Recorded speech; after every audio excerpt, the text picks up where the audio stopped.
Good morning to everyone, and welcome.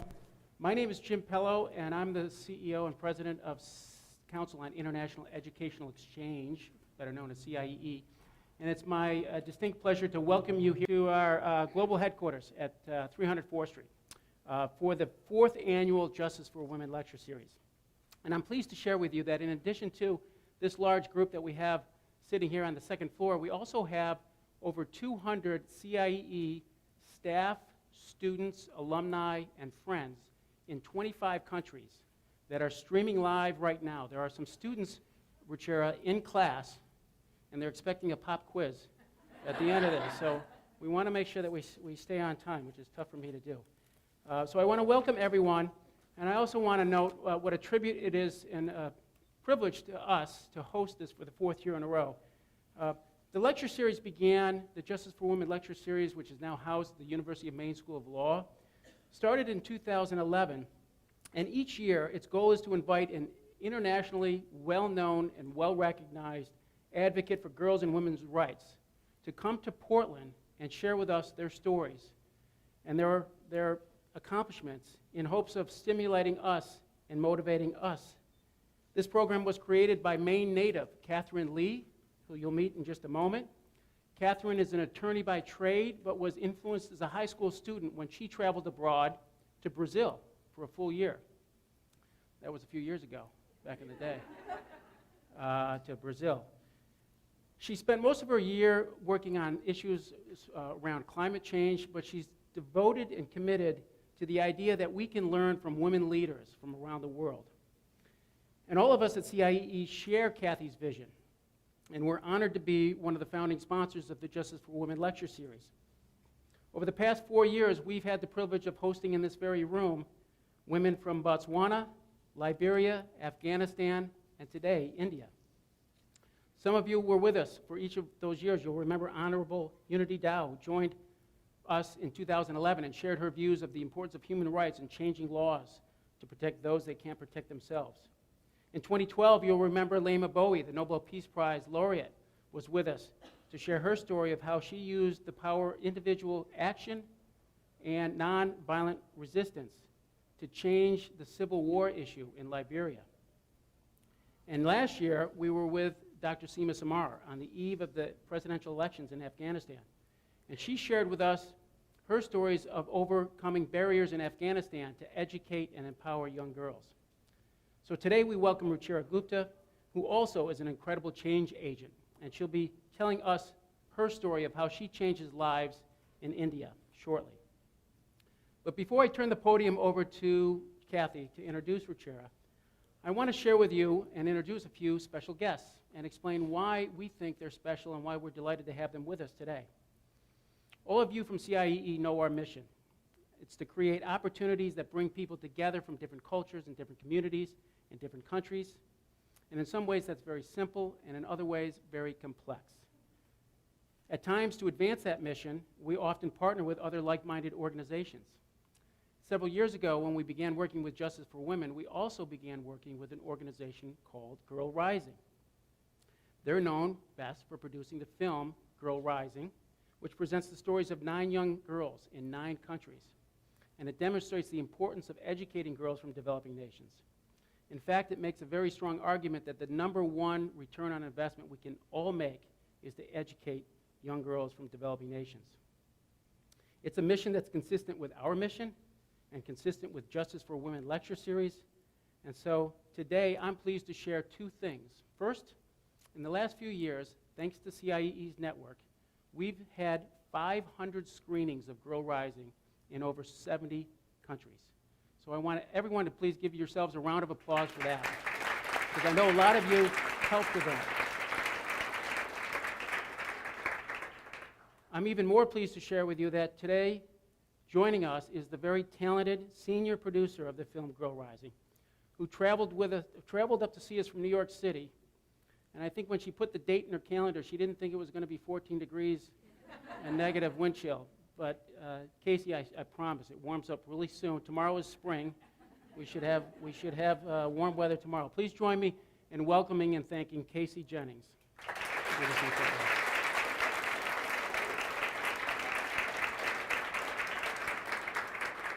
So over the last few years, we've had the real privilege of working with both Justice for Women and Girl Rising. We help with lectures, we help with screenings, but we also help students participate in our programs. We actually help young girls experience the international education that we value so deeply. In 2013, we actually combined our efforts with previous Justice for Women speakers Unity Dow and Lema Bowie. And we provided Girl Rising scholarships to young girls from Botswana and Liberia so they could attend high school summer leadership programs on CIEE programs. Last year, we did the same thing with girls that were actually featured in the film Girl Rising. Two young ladies from Cambodia and Sierra Leone actually participated with their colleagues on our programs. And this year, we're striving to increase access to international education right here in Maine by providing scholarships to students from Deering High School. Over the last couple of years, we've developed a very special partnership with Deering High School for many reasons. First, their strong leadership at the top, and its principal and director of global programs. Second, it has one of the most progressive international education curriculums. And third, it has one of the most diverse populations in the state. Many of you might be surprised to learn that Deering High School actually is the most diverse high school north of Boston. And its students come from 54 different countries. They speak 27 different languages. That's more than we speak in our participant services offices here, which is quite an accomplishment. They're widely recognized as one of the most globally minded schools, and they've been part of our family. We've adopted them into the Justice for Women and Girl Rising family. So please join me in saluting two exceptionally globally minded leaders at Deering High School who are with us today. Principal Ira Waltz is not here because he's at a parent meeting. Parents can be so difficult. But we do have Director of Global Programs, Carlo Gomez, who actually does all the work. So,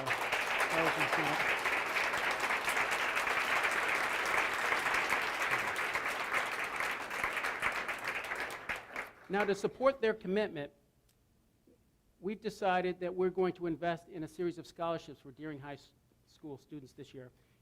Two programs we're going to present to Deering High School students. The first is part of our National Global Navigator Scholarship Program.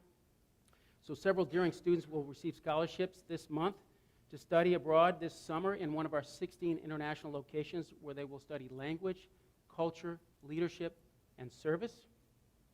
And second, as part of our partnership with Justice for Women and Girl Rising, 4 exceptional young ladies from Deering High School have been named the 2015 Girl Rising Scholars and will attend CIEE's Language, Leadership, and Service programs this summer in the Dominican Republic, Japan, and Spain. We have the honored guests here with us, and so please join me in congratulating Portland's future global leaders from Deering High School, the 2015 Girl Rising Scholars who are in the front row. I'm going to invite you guys to stand up and represent Priscilla, Nilab, Nayamuch, and Zeta. Turn away.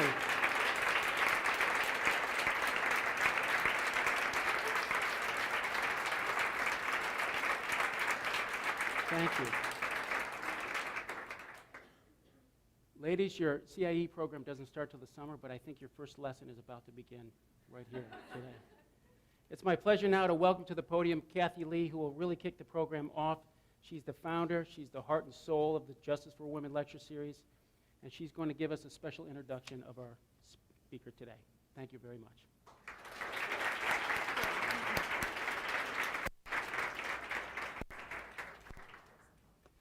Welcome, everybody. And Jim, thank you so much, not just for that introduction, but for your partnership. CIEE has been with the Justice for Women program from day one, and he's really helped us probably more than any other single individual to fulfill the dream, which is to not only bring an extraordinary, courageous woman from the developing world each year, but to have that amplify, have a ripple effect, and take advantage of that opportunity to do so many other things around it. And Jim has really, really helped us to make that possible. 4 years ago, when I first got the idea, I took it to the law school, to Dean Peter Pitagoff, and I'm going to ask Dean Pitagoff to also stand up and be recognized, because he took this on and has supported it and has been committed to it from the beginning.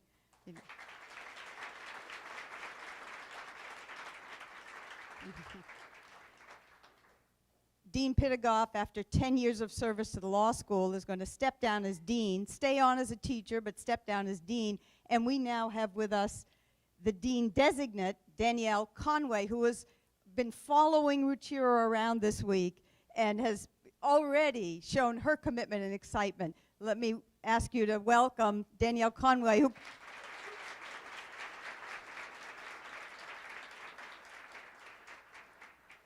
she's another one who comes from Hawaii, who probably had no clue what she was in for. Jim mentioned my high school experience. I lived in Brazil for a year when I was 15, and that changed my life, just seeing another culture, learning another language.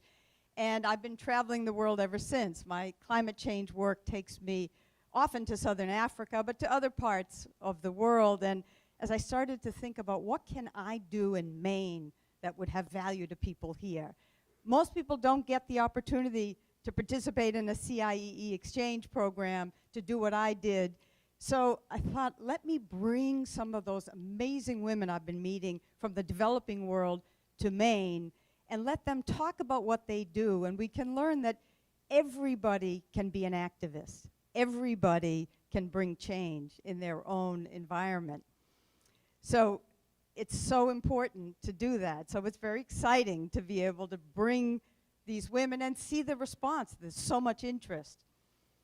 We've not only given an annual lecture, the lecture is tonight actually at Hannaford Hall, and with 670 people registered, we had to cut off registration, but we expect a full house.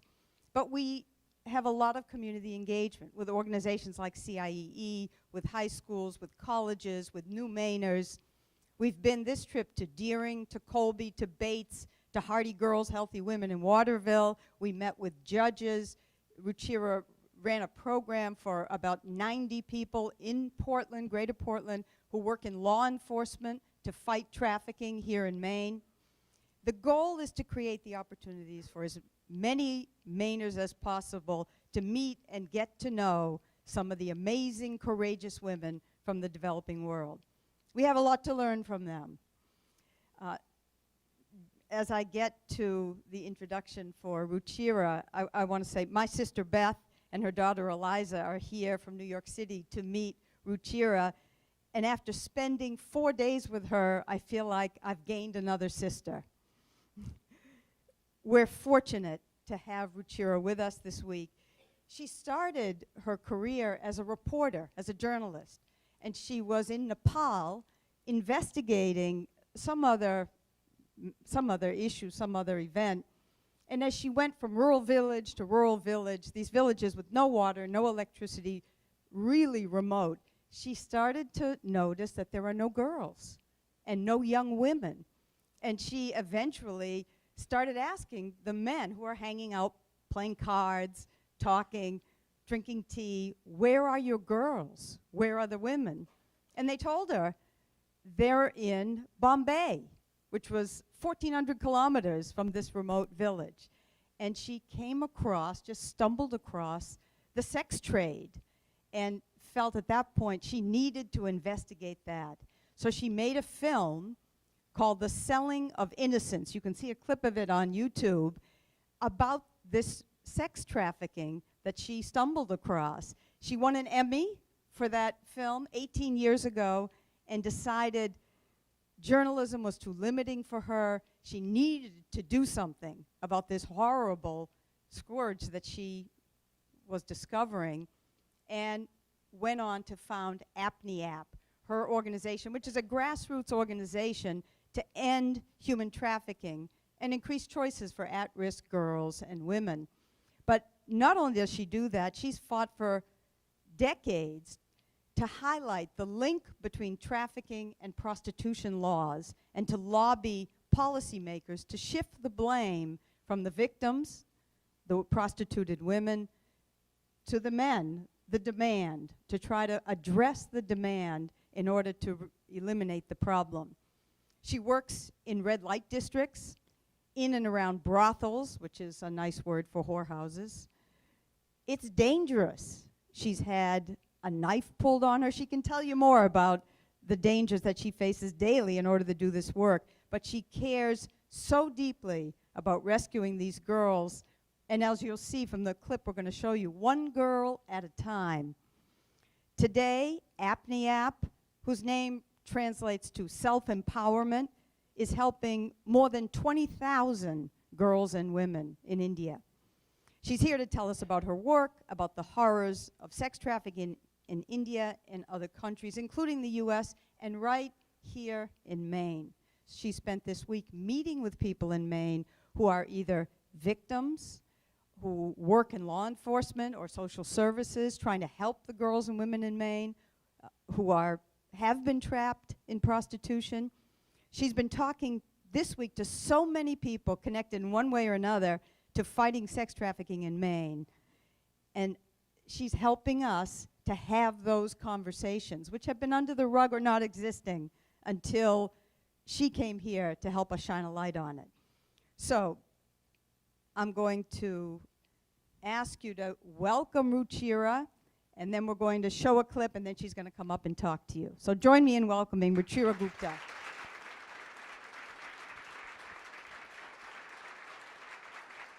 Now to the second part of Special Correspondent Fred de Sam Lazaro's report on the struggles to stop sex trafficking in India. Last night, we witnessed a failed attempt to rescue young women forced into prostitution, one in which police appeared to be covering up for the traffickers.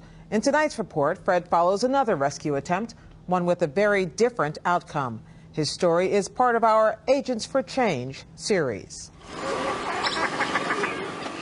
In India's impoverished rural state of Bihar, people struggle to live off the land. One of the few businesses that thrives is underground.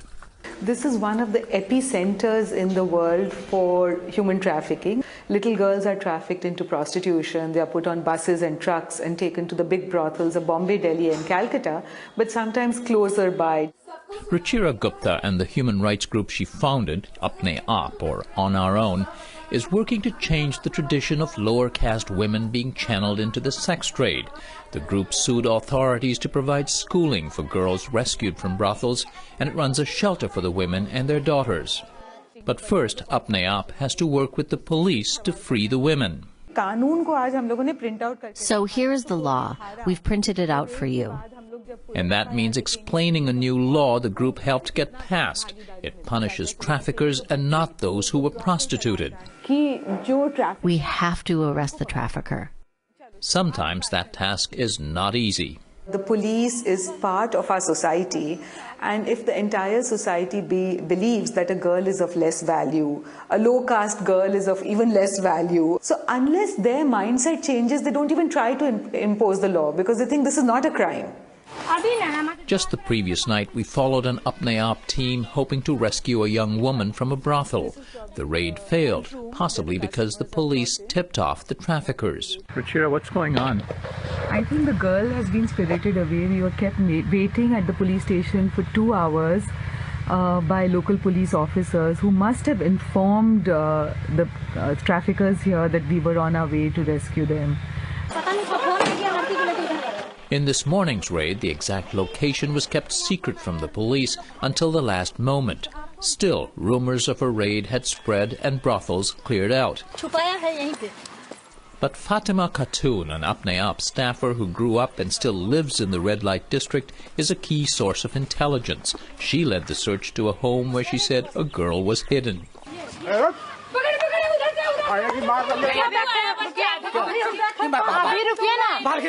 Not long after indignant protests from the homeowners, a frightened young woman emerged. There's no reason to cry. Don't be afraid. Don't be afraid. As the young woman was led to a waiting car, Fatima Khatun led the team to a brothel where she'd been allegedly working, hoping to gather evidence against her trafficker. Apparently, the man shown here talking to police and also taunting Khatun.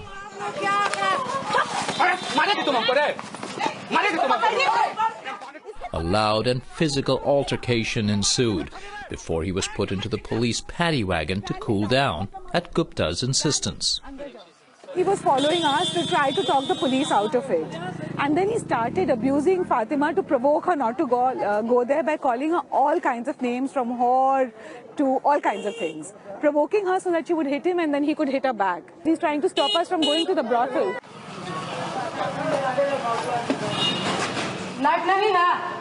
Here's another room which is being used as the brothel, where that girl we rescued. This is the bed where the customers are brought and these girls are put forward for the customers. And they're locked up in rooms like this with iron bars on the window, as you can see. Here's a little condom lying here. आप इसका photo खींच लीजिए कि ये Please take a picture of this. अब रखते वो उठाना Fatima. Get that book up there. It probably has names of the customers. Next, another shack-like brothel. Here they hope to rescue 2 teenage girls, one forced to prostitute herself, the other the daughter of this woman who owned the place.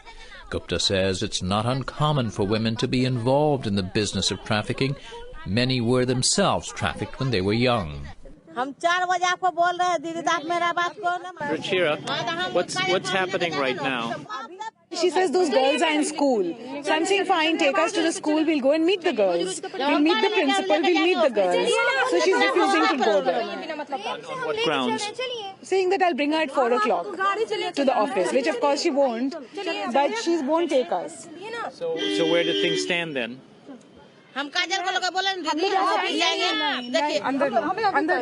No.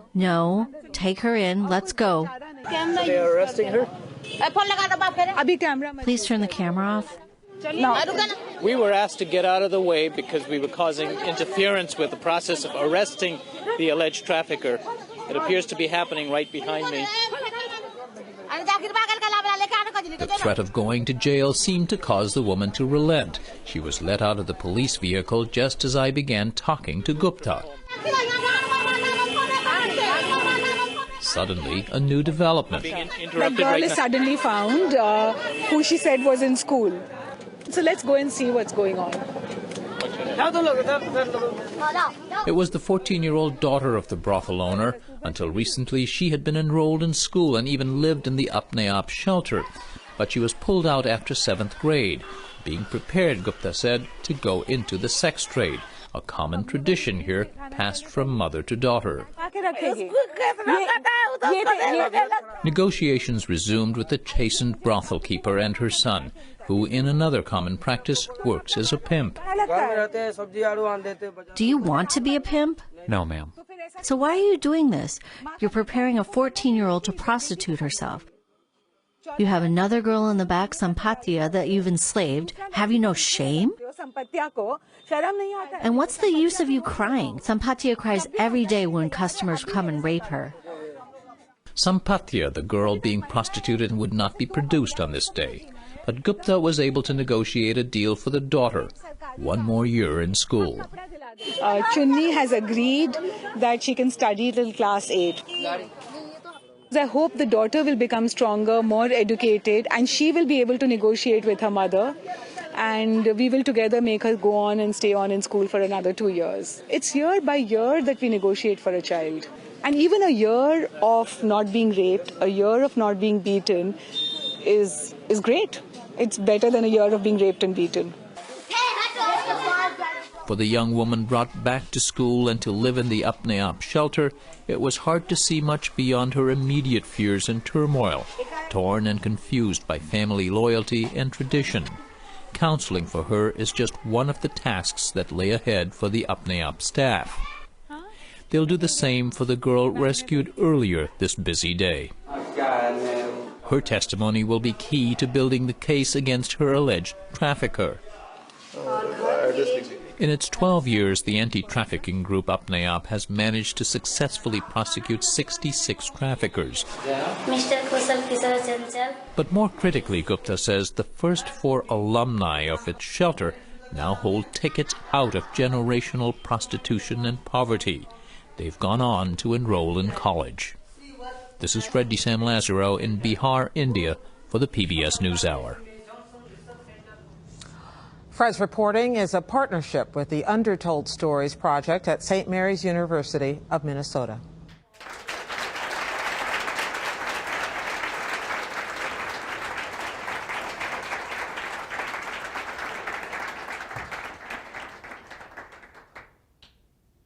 Thank you. Namaste.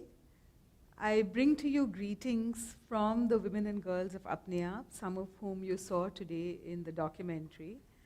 And many of them know that I am here in a city in Portland, Maine, where we are trying to work together to also end sex trafficking. They know that I have met with high school students.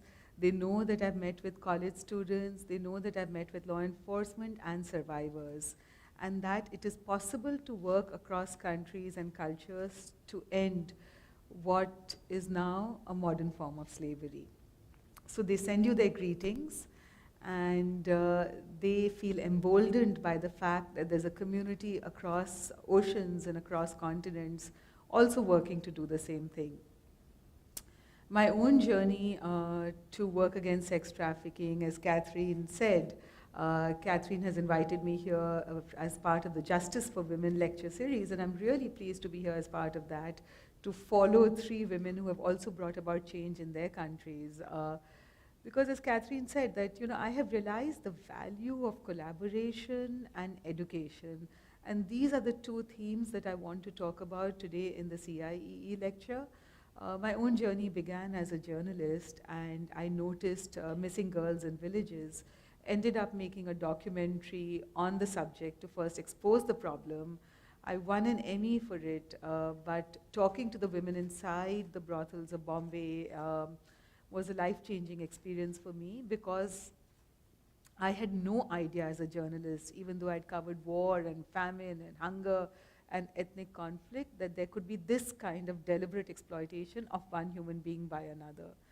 I could not fathom how somebody could rape a 9-year-old girl, how people could lock up 12-year-old girls in brothels and trot them out for 5 years to 8 or 10 customers a night and actually live off the profits of that. It was just unimaginable, and I felt angry, outraged, as a woman, of course, as a citizen of my own country, as a citizen of the world, that this kind of flesh trade existed in my lifetime, my generation, my country, our world. And so after making the documentary, I gave up journalism and talked to the women to see what I could do, the women who had told their stories. And the women, in fact, the first thing they said was that whatever had happened to them had happened, but they wanted a different future for their daughters. And I asked them, I said, what do you mean by a different future? What do you want to do with them? Because I couldn't understand how we could get kids out of the brothels. I was a journalist and I had no idea. And they said education. They said, we want to send our children to school. And that's how Apne Aap was born, because what we did was that we first, with the 22 women in prostitution in the red light district of Bombay, we got a room in an abandoned municipal school and hired a teacher. And we started educating the kids, the daughters of the prostituted women, and started preparing them for school. And as the kids began to learn and get ready for mainstream schools, we found that the principal did not want to admit the children because they were children of prostituted women. They said the other parents will object. And we needed to get the kids into formal schools. So then we organized the women and as mothers and told them that you will have to go and negotiate with the principal. And the women went and they begged and they campaigned and they cried and they said that our children are children too and they are the future of the nation. And the principal gave in and the kids went to school. And today a kid from that school is in a college in New York called Bard College. Another kid is an animation artist working in Bombay. Another one is a manager in a Domino's pizza place, and so on and so forth. Now, those 22 women, of them only one is alive. Most have died from AIDS-related complications, but their dreams are living on in their children. And also their dreams are living on in the other women that we have reached out to. And I started by talking about the fact that today my 2 themes will be education and collaboration. Sisterhood is global. Catherine said that she's found a new sister, so do I feel that. And the fact that we work together to get these kids into school, I didn't do it alone. There were the 22 women who were the mothers. There was the school principal who gave up his prejudice against prostituted kids. There were people who sponsored the kids. There was someone in Bard College who said, okay, I'm going to get this girl a scholarship to be able to come here. Each thing was linked to everything else. And also what happened was that our sisterhood grew. So the prostituted women would say that this is not the only red light area that exists. Do you know that we have another red light area on the outskirts of Bombay in Bhiwandi? Another woman would say, I was trafficked from Nepal via this village in Bihar, or via Calcutta, or via Delhi. So slowly our program expanded, and we started trying to help more women, started by opening community classrooms and getting the kids into school. And today we reach out to more than 20,000 women and girls and their family members, because sometimes we also put boys into school. We can't take a sister and put her into school and leave her brother behind. And we are beginning to see the change, because the girls who are getting educated, the girls who are in college, are now becoming the role models for communities who for generations, and I'm talking about 150 years, have been suffering from intergenerational prostitution. Prostitution which is passed down from mother to daughter. And how does that happen? Because no mother, and this is, I've traveled across the world in different countries, sat inside brothels, sat in a circle with women in prostitution. I've met survivors in Portland, Maine. I've talked to people in New York, across the world. And no mother wants her daughter to be put into prostitution. No mother. She will do everything she can till she has no control over the situation. So, what has happened is that as we reached out to these 20,000 women and girls to put their daughters into school and for the daughters to get educated, we saw the daughters then try to protect the mothers. So a daughter who's got a job in Domino's will rent an apartment and pull her mother out and put her into an apartment outside the red light district. In communities where there's intergenerational prostitution, where there seemed no hope, prostitution seemed inevitable, and these are communities who were labeled as criminal tribes under British colonialism because they were nomads, and they refused to settle down in plantations and factories and do basically slave work, like indentured labor. They refused, and they said, we have our own traditions and our own way of making an income, from making herbal medicines to ironmongering, etc., like the Roma of Europe. And these communities were marginalized, labeled as criminals, as pimps, and as thieves, and cut off from access to education, from jobs, land, everything. And they ended up, because many of them were also entertainers, they could sing and dance and perform and do acrobatics. So prostitution began to be the only form of livelihood left to them, because the police would pick up the men, put them into jail, ask them to pimp their own sisters and mothers, and the men would be so badly beaten that they would have to do it. And pimping became passed down from father to son, and prostitution from mother to daughter. And now there are at least, at a minimum, 16 such caste communities in India, scattered over India, living in caste ghettos on the edges of villages with no access to running water or electricity. The school is far away, the police station is far away, and they still continue to be neglected and stigmatized as pimps and thieves, and still not given admission in schools or given job training or bank accounts or any kind of government IDs. So, when a girl from this community actually ends up going to school, suddenly people realize, the people inside the community who thought this was their fate and destiny, that it's not inevitable. The society around that community also begins to realize it, from local government authorities to the law enforcement officials to parents who thought these are prostitutes' children and nothing can happen. Suddenly they see these children doing well, they are well dressed, they are performing well in school, they are helping their mothers out. So things begin to change. The whole ecosystem, and I can see before my eyes, is changing thanks to these girls. And thanks to education of these girls, thanks to the fact that we fought it out and hung in there. And the other thing we found was collaboration. Because when I started working in India, I found that it was impossible to do anything because of the deep prejudice and stigma.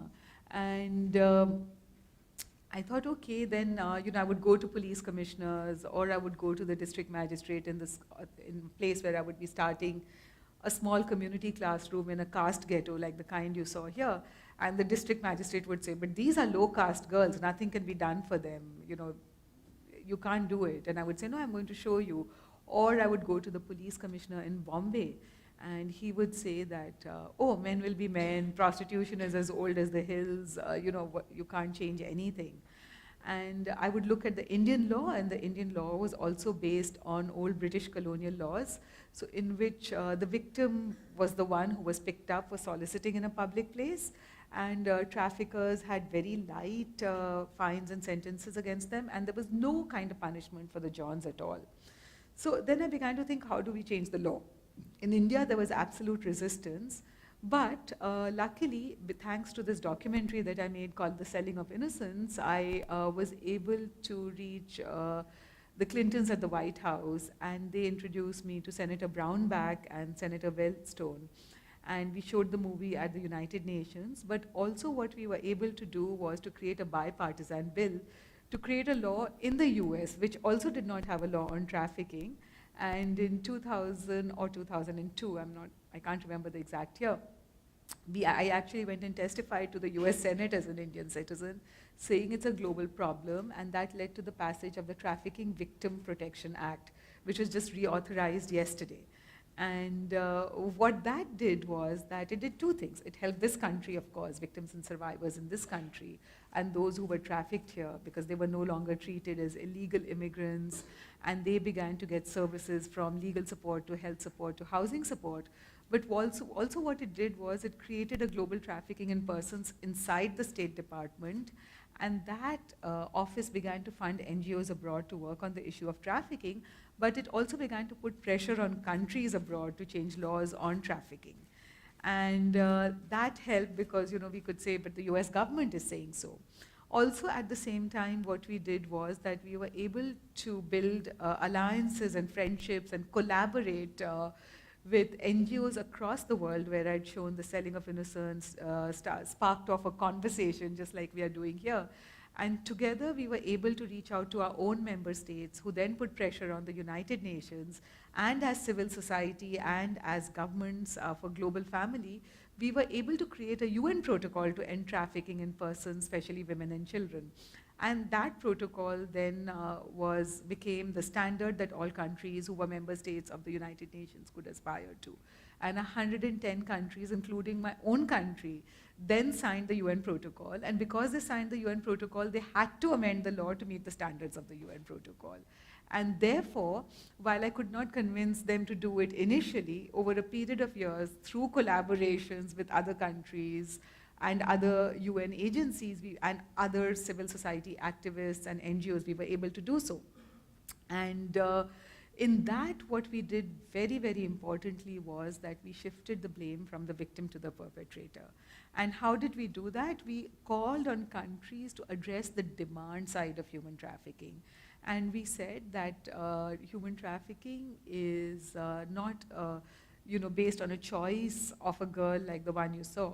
It's basically based on her choicelessness, that she's poor, she's female, she's low caste, she's a teenager, she has no control over her life or her body, and somebody else is making these decisions for her or preying upon her vulnerability, because of all these four things, she does not have access to a safe house, she does not have access to education, and she does not definitely have job skills. So anybody can come and just tell her that I'll get you a job in the big city, or I will marry you, or I will even put you into prostitution, and at least you'll have food and a bed. And the girl succumbs, or her family members give in. And the reason that they do it is not because the 14-year-old is saying, I'm going to grow up to be a prostitute, but because she is starving, she's disempowered. And because, why does someone come and prey upon her? The trafficker, the recruiter, the transporter, the pimp, the brothel keeper, the reason they come and prey upon her is because there's a customer, a John at the end of it. And he is demanding young girls. He says, I want a young girl, I want someone young, docile, fair-skinned, voluptuous. And the traffickers go looking for where they can find such a person, in low-caste ghettos, in poor slums, teenage girls looking for love. And the issue is that what I found as I began to work on this issue and collaborate with different countries is that the same situation exists everywhere. So the last girl who you saw in Bihar may not look exactly like the last girl you see in America, but here too you have someone who's the last of the last, who's poor, weak, female, and here she's a person of color, or she could be Native American or of indigenous groups, and who's also vulnerable. And traffickers prey upon her because there's a demand. And in the last 4 days, I've seen, like, outside, when I went to speak at the Deering High School, I learned that there were pimps actually standing outside the school to prey upon young girls who were maybe looking for love, and they had come from refugee families. They were feeling that they had not fitted into this society. They were feeling isolated. They could be sexually abused at home. There are so many reasons that people, and these pimps know exactly who to recruit. And so they would just recruit her right there outside the Deering High School in Maine, Portland, and pimp her to a John in a hotel room right here. But there would be no movement. It would be the same city where the girl was born. But as per the UN protocol on trafficking and as per the US law, the Trafficking Victim Protection Act, that girl would be considered trafficked because somebody had recruited her, somebody had taken advantage of her vulnerability, tricked her, seduced her, and they had used her for the purpose of exploitation. So movement was not a necessity for her trafficking, and the pimp was the trafficker in this case. So she did not have to be taken across borders and across countries. It was just right here. And then over the years, again, what I found was that I met survivors, and they said, yes, they were born here, they were trafficked here. One survivor told me it was the vice principal of a school who had sexually abused her, and because of that, she became vulnerable inside the school system, and then she began to be bullied, and then she ran away from home, and then a pimp started trafficking her. So these are stories right here, and they're exactly the story of someone taking advantage of a girl's vulnerability. And the one way of dealing with it is to break the silence, as we all are doing by starting conversations and including the voices of survivors as we break the silence.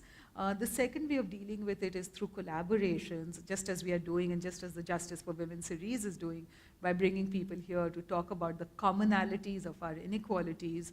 And the third most important thing to do is through education. Because when you are poor and you are disempowered, the one weapon you have when you don't even have access to justice is education, because that's one way you can get out of the cycle of abuse and re-abuse. And in India, you saw, of course, intergenerational prostitution. So, that's why it's important that CIEE, which is such a wonderful organization and organizing education exchanges between last girls in one country with last girls in another, and Girl Rising, which is trying to help the voices of girls go from country to country, city to city, are working in collaboration with an organization like mine, Apne Aap Women Worldwide, where we can share real life stories about what's going on in a village in Bihar and how we are using the right to education to combat it. The school that you saw is a boarding school in Bihar,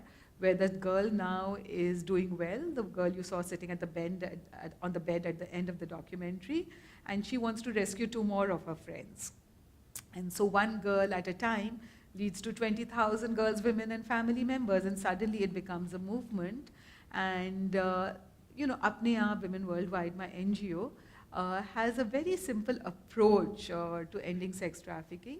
And that approach is basically, we call it the 10-asset approach. And a girl, we go into a red light area or a slum or a brothel, rent a school, rent a room, put a straw mat on the floor, and hire a teacher and start teaching. But what we do is help that girl or a woman go through gaining 10 assets over a period of 18 months to 5 years.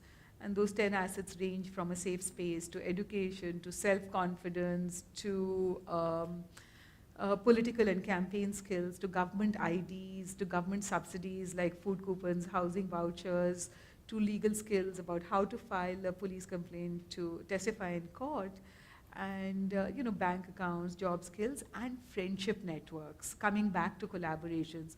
both small and big. So we form self-empowerment groups of 10 girls or 10 women who can then stand by each other as they gain these 10 assets, but also after they gain the 10 assets, to hold on to the 10 assets and be part of the larger Apne Aap network, which then begins to campaign for changes in laws and policy. So, you know, collaboration and education are the two keystones of the work we do, and the way to access all the human rights that we talk about. And that is how we are working to end sex trafficking. And I'm really pleased to be here among all of you to talk about this experience, because it truly is from this country that I got a lot of help. And I came and testified and showed a movie here, but then that helped my country. And today I'm here again to spark a conversation, and hope that by the time I come back next time, I'll see that there's a shelter for adult victims of trafficking, and there's a shelter for children who are trafficked, and they're not put into a jail. Thank you.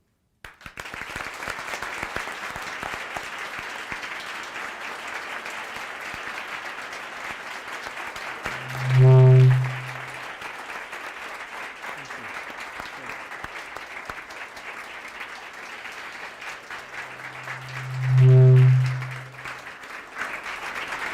should have a bigger thing, right?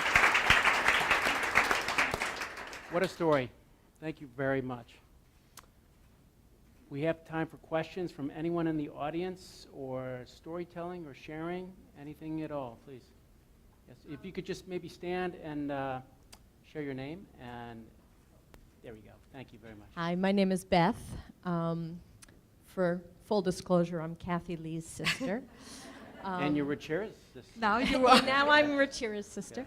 Yes. I'm curious about the role that boys and men play, because we saw in the documentary that boy who you're kind of castigating, and you know, they are also kind of raised in this culture, you know, to support the trafficking.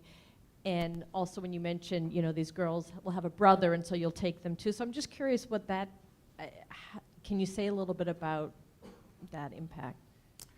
Yeah, so the boys and girls boys in communities like this, in the caste ghettos, the boys actually don't even want to become pimps.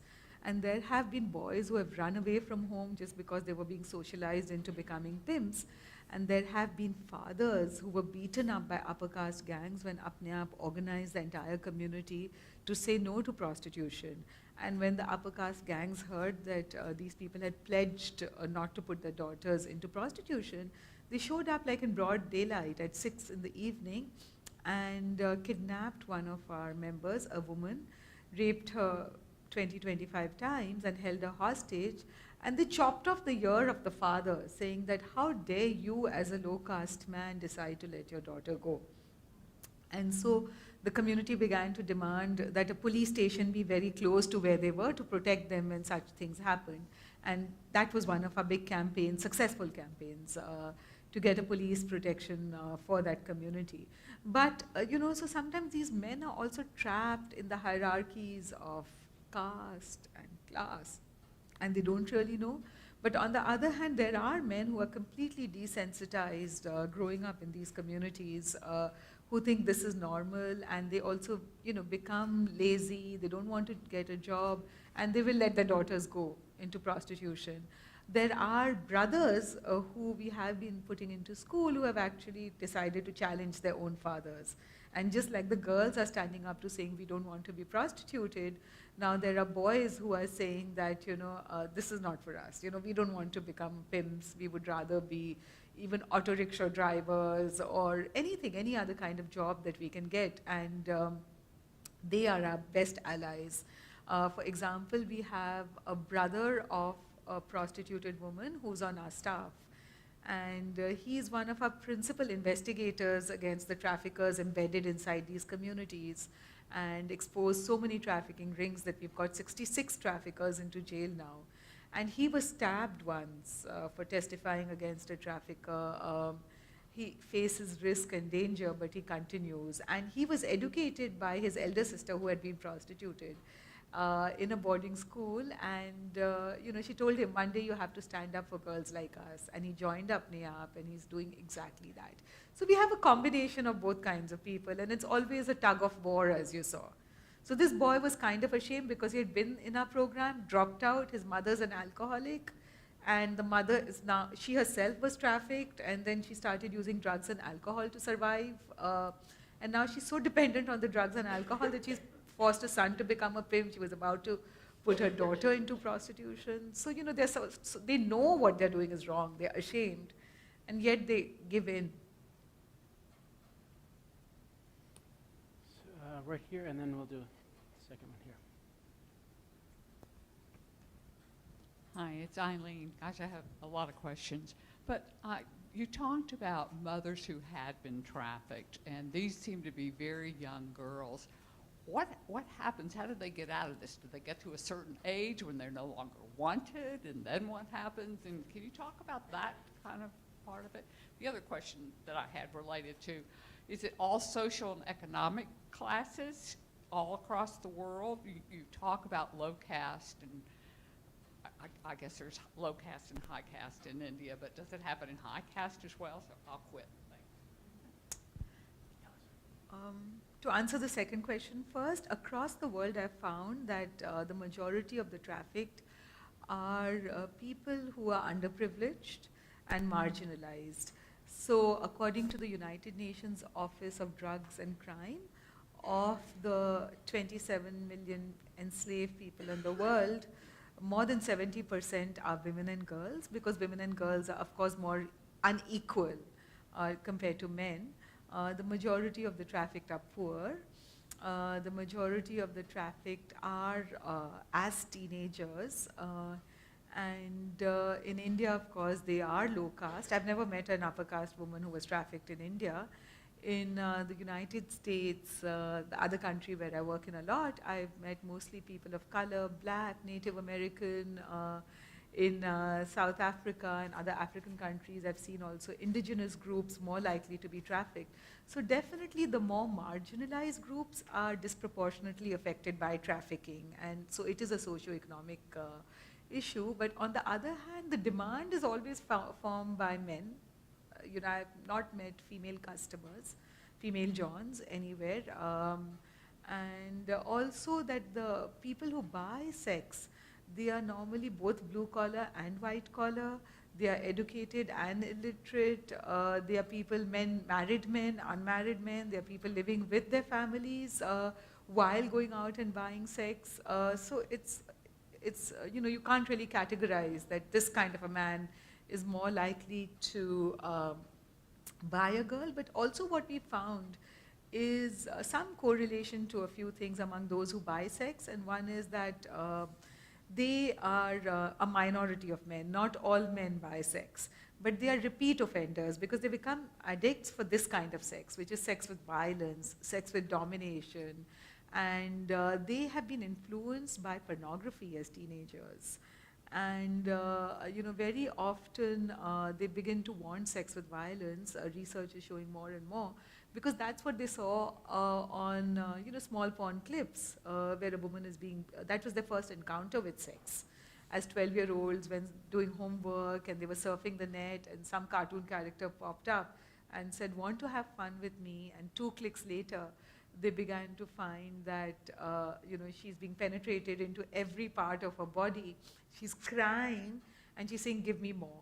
So the confusing message for that boy was sex is connected with violence and domination, and no means yes, pain means pleasure. And so they began to want that kind of sex, and here we are. So the porn industry actually creates a demand for trafficked victims, and also then profits from it. So, you know, it's this huge sex industry. The other question was, what was your other question? What happens when they're, I guess they grow out of it, Oh yes, yeah, I remember. So basically what happens to a prostituted girl, in India, the average age of a girl being prostituted the first time is between 9 and 13. And the youngest I've met is a 7-year-old. And in America, it's between 13 and 15. So not very different. Now what happens is that because these girls are, there's repeated body invasion, right? Body penetration or rape is inherent to why a person is trafficked for sexual exploitation. And because of that repeated body invasion over months, over years, what happens is that the woman or the girl begins to develop all kinds of diseases. And I'm talking about from repeated abortions in the beginning to sexually transmitted diseases, to HIV, tuberculosis, jaundice, AIDS, to insomnia because she has to stand on the streets waiting for a customer come what may, otherwise the brothel keeper and the pimp will beat her up, to dependence on drugs and alcohol to cope with the experience of being raped all the time. And on top of that, she begins to also suffer from psychosocial trauma because she's beaten. There's huge violence inflicted on her by the customers and the pimps from cigarette butts being stubbed out on her, bottles being shoved up her vagina, repeated suicide attempts from the trauma, all of that. So she begins to suffer so much from so many things that it begins to show on her body. And she begins to look like a cardboard creature, disease-ridden, and very soon she is no longer commercially viable because the customer does not want to buy her. He wants to buy someone young and fresh looking. In Hindi, it's called Naya Mal, and which means fresh meat. And he demands that. So then the brothel system or the pimp wants to push her out. And this is in her late 20s. So prostitution is not an occupation that you earn more as you grow older. In fact, you earn less, and very often you get deep into debt, and then you die with diseases. So the old age pension in prostitution is disease and death. And so you're thrown out in your late 20s and early 30s with diseases, children, drugs and alcohol dependency, and nobody to look after you. And even mortality among prostituted women is high. And they say late 30s, early 40s, very early on prostituted women die, but we don't have data on it because nobody's tracking these women. They're disposable people, and we can't track them when they're inside brothels because they're so controlled by the whole mafia and all of that. So. Thank you. One here, yes, please, and then. Hi, my name is Mary Kate. I work here at CIEE. Thank you so much for coming.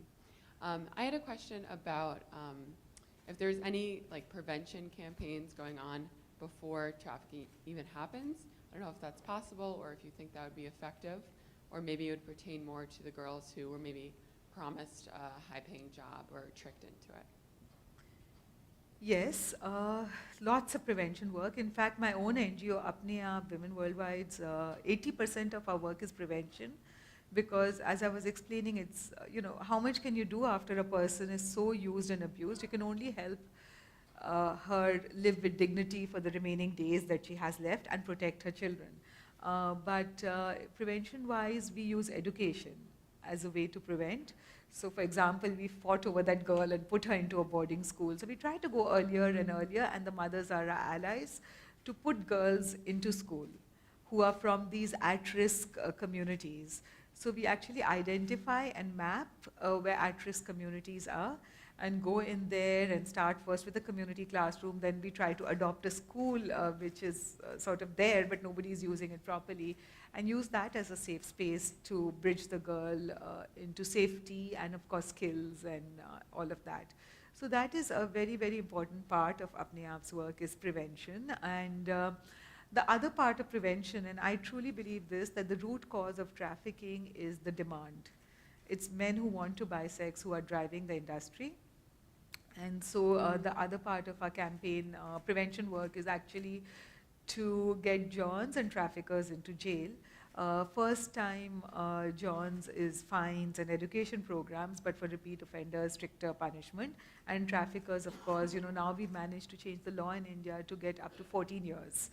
And so, we think that will act as a deterrent because this business will no longer be profitable, and we will have busted the demand in a way. And if there's no demand, then there will be nobody going around taking advantage of these girls' vulnerabilities. The other part of the campaign, which is going to be long-term, is that we are trying to discourage men from wanting to be part of the demand. And so we have a campaign called Cool Men Don't Buy Sex, which is with collaboration with students. where we go on to college campuses and sell t-shirts and wristbands saying cool men don't buy sex. It's volunteer run, students run it. They bake cookies, even boys bake cookies in high schools and colleges and raise funds for that campaign. And talk about the consequences of buying sex and how it's not cool to buy sex. So we are trying to reach out to the next generation through that campaign and hope that things will change. And of course, parents can play a big role and teachers can play a big role. To quote, we are bringing up our girls to be like our sons, but now we really have to think about how can we bring up our sons to be like our daughters. Okay. And while we're asking for this question, do we have any questions from the field online, some of the students in classes? Please. My name is Meg. I'm also working here at CIEE, and I was wondering, as a leader in this movement, what advice do you have for us to become involved in our local communities and become agents of change in our local communities? The first thing I would say is try to find which are the survivor-led organizations in your community and sit and talk to them. Either go to them or ask them to come to you and listen to what their needs are. And try to draw up a list from how you can help meet their needs. They might say that, we need you to work with us to march on the streets. We need your help to run an online campaign. There are survivors who are desperately seeking to create a shelter in this town for children and for adults.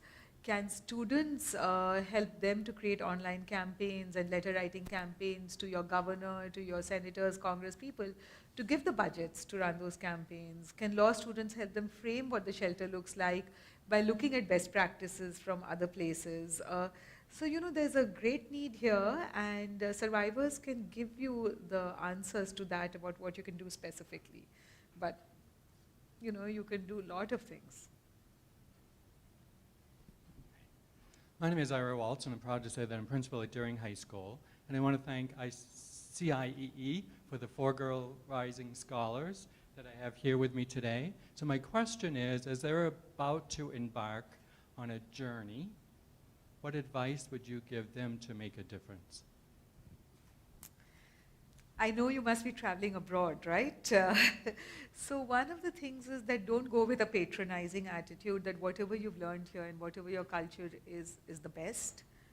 It's good, and everyone else's culture is equally good, and they are surviving in their own context. And maybe the solutions you offer, which are based in your context and your culture, may not be appropriate there. They may have less resources, they may have a different way of doing things, but that's all right too. And they are not to blame for the problems they have in their country. They might have been colonized, they may have had huge diamond mines, which some people are trying to mine, and created conflict there. So it could be anything.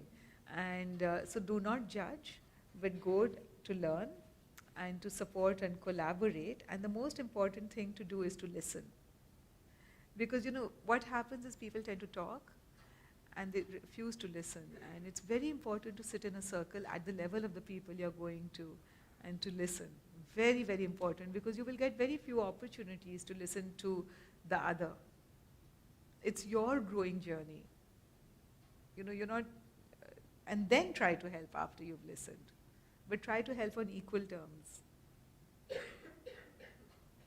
advice. Thank you. Maybe time for one more question, Jarlath?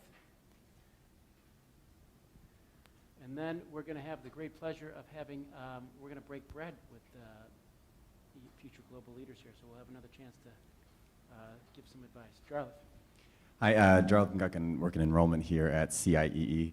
I was wondering about your stance or your views on countries that have legalized prostitution. When I was working for CIEE in Russia, was able to go to Amsterdam for a weekend and was just amazed that it's legal there, it's out in the open. Do you think that that helps or hurts? Of the 160 countries in the world, actually most countries have not legalized prostitution.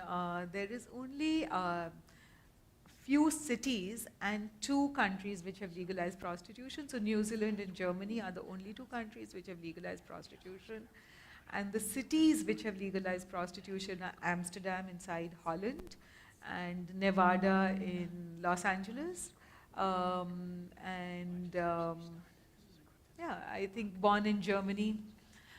So, not that many as if you think about the number of countries and who has.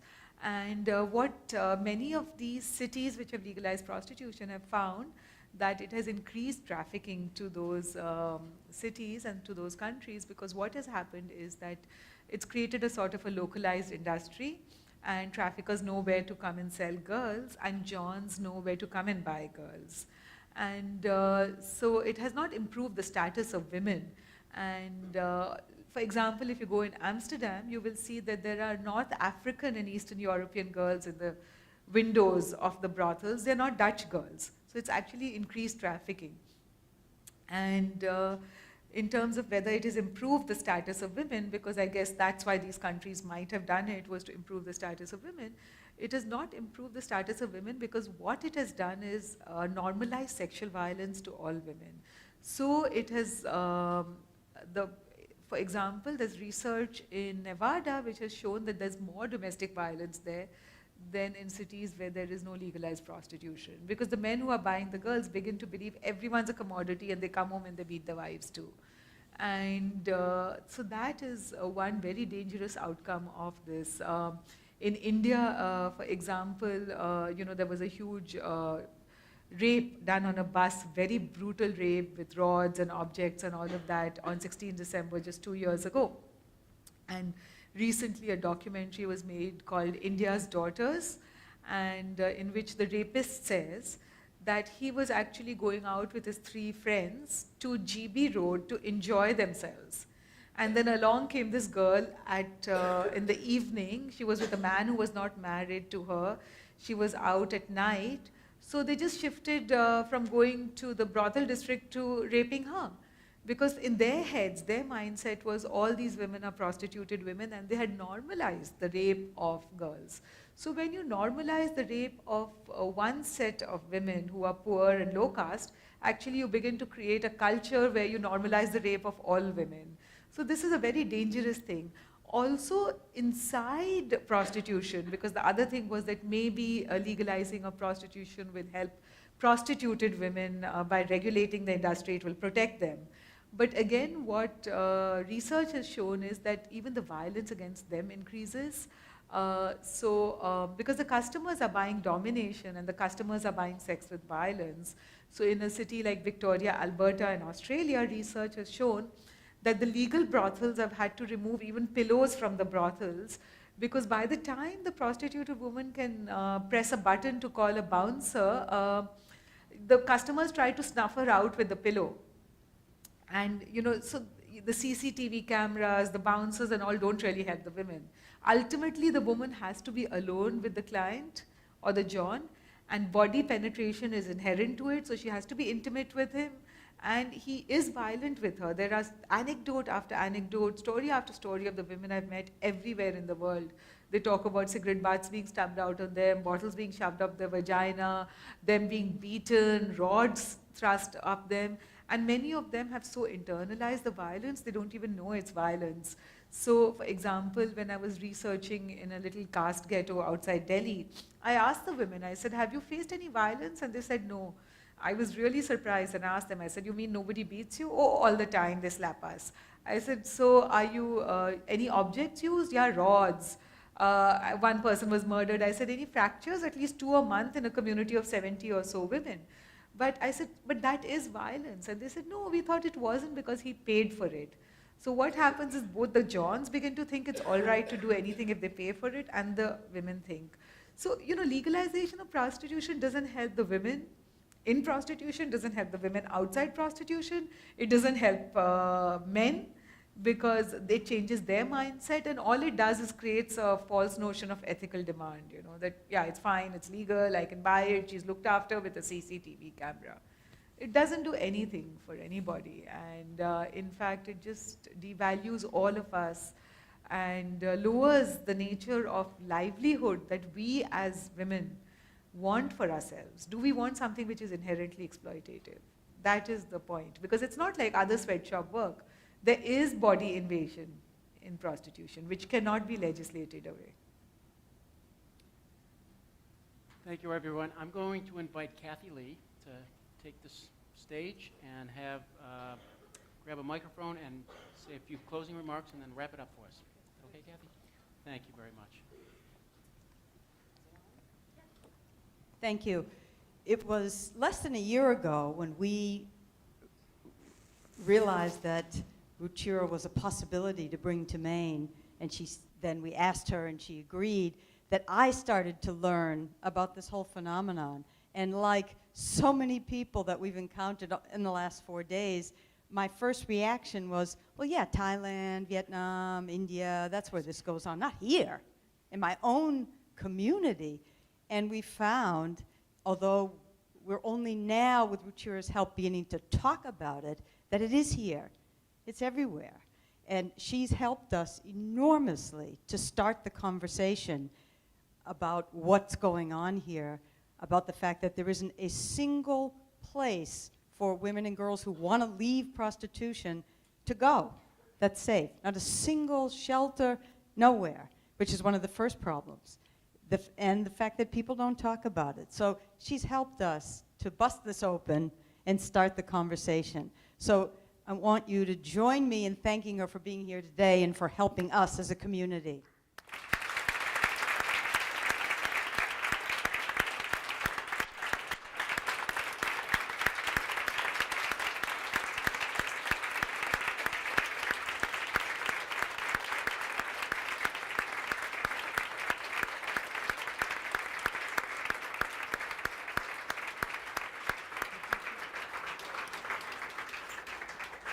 We're going to continue Justice for Women. We're going to continue expanding it and doing more with more community organizations. And we hope you'll continue to support us. And before we break, I just wanted to show you, we bought 250 bags, you can show this, that the women of Apnea made for us as part of their job training.